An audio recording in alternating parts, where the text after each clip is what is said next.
Hello, and welcome to the All at Once podcast. All at Once is for anyone curious about spirituality and inner growth, and I am your host, Alexis Christine.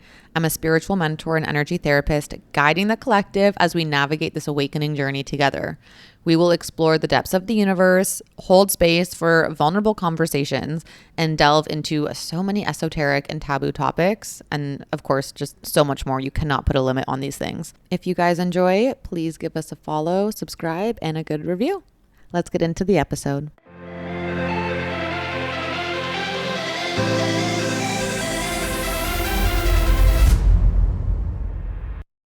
Hey guys, welcome back to another episode of the pod. Welcome. I had a very aha moment the other day while in Bali, and I want to share it with you guys because this is a lesson or a thing that I have been trying to learn and understand for a really long time, but I feel like I haven't really pinpointed it because I haven't fully been in a space or in that situation. I'm a 6'2" in human design, right? So the 6 is like the first chunk of your life. You're living at like a 3. Everything is trial and error. You learn by doing. And I feel like sometimes when these lessons come, I know them and I can actually understand the lesson, but I won't be able to integrate it unless I've gone through it myself. And this was one of those moments, okay? Make shit your own, okay? When you are so rigid in trying to follow a structure, that's where you lose your creativity. That's where you lose your flow. And I've known this for so long, but I've never really been able to embody it because I've never actually lived through that experience and seen the difference when I do start to flow. So I'm going to tell you guys this story. And it's crazy because you can just be doing such normal everyday things and have the biggest revelations. So something I have always wanted to do are these dance classes, right? Like hip hop, dance hall, maybe the chair classes when you're on the floor all sensual, when a Chris Brown song comes on and it's a TikTok video of these girls just dancing so sensually and beautifully, and you're like, how the fuck do they do that? I have wanted to do this for so long. Okay, I haven't really found a studio in Toronto that I vibed with. There was one in London that I did, but wherever I was living, it always seemed to be at least an hour away. And I was like, after work, do I really want to travel an hour there and back? It's going to be dark. It's going to be cold. I had a lot of limiting beliefs, and I didn't have that. I don't want to say independence because I obviously am a very independent person moving to all these countries and doing all these things by myself. But there was just something that I didn't want to do it. There was some sort of fear or some sort of something holding me back. There was something holding me back. And before I came to Bali, I saw on Instagram a studio here that had that exact type of dancing. The vibe of the studio was amazing, very sensual, very in your feminine. And my goal with coming to Bali, because I've been in my masculine for so many years, was to truly embody that feminine energy, which it has. Bali has definitely shifted me into that like crazy. This episode is sponsored by Starseed School, a 10-week course guiding you step by step through your spiritual awakening. If you want to learn more about why you're on Earth, what your soul purpose is, all the different starseed races, how to work with energy and balance your chakras, learn how to channel, connect to your spirit guides, strengthen your intuition, and so much more, sign up for Starseed School now. Link is in the description. But it was something that I really wanted to embody more, and dancing is a great way to do that. So I was like, you know what? Fuck it. I'm in Bali alone. Obviously my friend is here, but we live separately. We have different lives, and I'm just going to do this thing. And I had asked a couple people, I'm like, hey, do you want to do this with me? Do you want to do this with me? And they were all kind of nah, not my thing. And I was like, you know what? The universe is really just forcing me into doing this experience by myself. It's a lesson also that I've learned here is stop waiting for other people to do things. If I want to do it, just fucking do it. You don't have to wait for other people to do it with you. So that's another thing, side noting. But anyway, so I finally go to these classes, right? And I've taken 2 or 3 at this point, and I am struggling. I used to cheerlead. I danced as a kid. In my head, I was like, oh yeah, I might be a little rusty with my movement, but I should be able to pick up the choreo just fine. No, that is not what happened at all. To be fair, I'm not horrible. I can still move. I can still pick up the choreo, but there were all of these little moves that would throw me off where if it's a dance move that I hadn't done before, trying to get myself to look exactly like the instructor while she was doing it, which in my head, I'm like, she's teaching me choreo. Obviously, I need to look like what she's doing because If I'm not doing her choreo, then what the fuck am I learning, you know?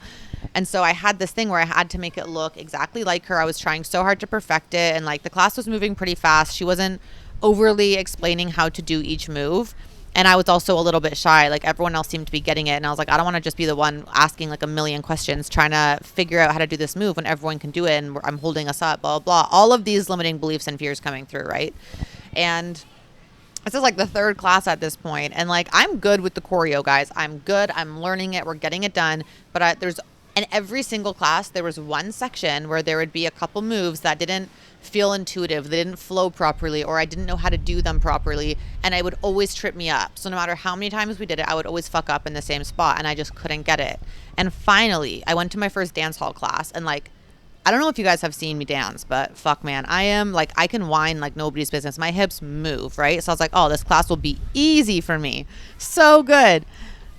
Of course, there were moments that were easy, but then there was, again, the one move that I was like, I can't fucking get this. And it was a whine. And I was like, why can't I get this? But I'm very comfortable whining in one direction. I think it's counterclockwise I'm good at. Clockwise is a little bit harder. And so I asked her, I was like, fuck it. I'm just going to be brave. I'm just going to ask this fucking question because this is the shit I know how to do. And if I'm struggling with this, then like something's got to give, you know? And so I was like, do you have any tips to whine in that direction? Because I'm really good with the other way, but this one feels unnatural to me. And she literally looked at me and she was like, girl, this class is about having fun. Just do what feels intuitive. Do what feels natural. If you want to whine the other way, whine the other way. Like make these moves your own, do your thing. And I was like, oh, okay. So if it feels uncomfortable or unnatural to my body, I can just do it the way that it feels good for me. Okay. And so we went through the choreo again to the music, did it, and I whined the other way.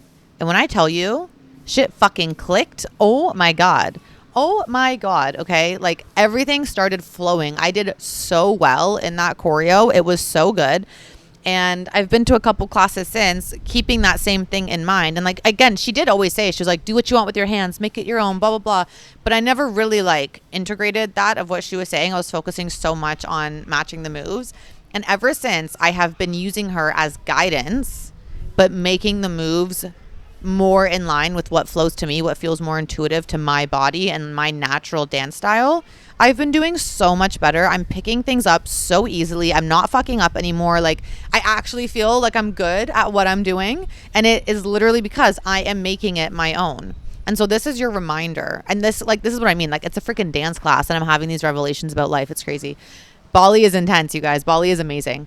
But it's like, use that in every single aspect of your life. Don't try and make things a freaking like cookie cutout of what the other people are doing. Like, yeah, sure, you need structure in your life. Yeah, sure, maybe you need to learn, like, these are the steps and how you do this, or, you know, this is how you do this certain thing. But, like, use it as a guideline. If you're finding something else works for you, do that. If you're intuitively feeling called to do something a certain way, do that. Like, you don't have to make it the same as everyone else. And when you do, that takes away your authenticity, that takes away your flow, that takes away your spark.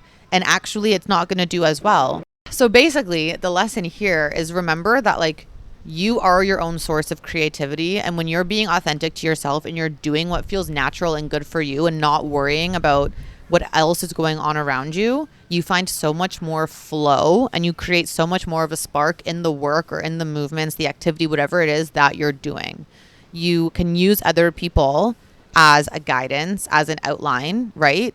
To learn how to do something maybe. Like for her, like her choreo was the guidance, but then I made it my own based on my intuitive dance style and what feels more natural to me and my body. And so take that into every single thing that you do in life. Do it, but do it in your own way. What about you and your way of doing things, your ideas, the way your brain works, the way that you can create makes it special and makes it different from everyone else's, because that's what's going to get you into a state of flow. That's what's going to get you more connected to your intuition. That's what's going to help you develop your spiritual gifts, your literally just all of it. Like it all starts to flow. The more that you trust yourself, the more that you lean into your authenticity and who you are as a person, that's when things really start to grow and really start to flow. Grow and flow. So that is my little mini lesson for today. It's very short, a very quick snippet, but it was something that, even though it seems so small, was such a profound realization for me, because again, like this is something that I know people have told me so many times and like intellectually I get it. But this was the first time I ever had integrated it in my body and actually learned it through experience. And it was just such a clicking moment. I really wanted to come on and share it with you guys. So that is it for today. I hope you guys are having an amazing day, an amazing week. Again, if you guys have any questions ever, just shoot me a DM. I am .AlexisChristine, both on TikTok and on Instagram. And if you guys like the show, please, please, please leave us a good review, subscribe, follow, whatever platform you're watching us on, because I want to be able to share this with as many people as possible and help them on their journeys too. Love you guys.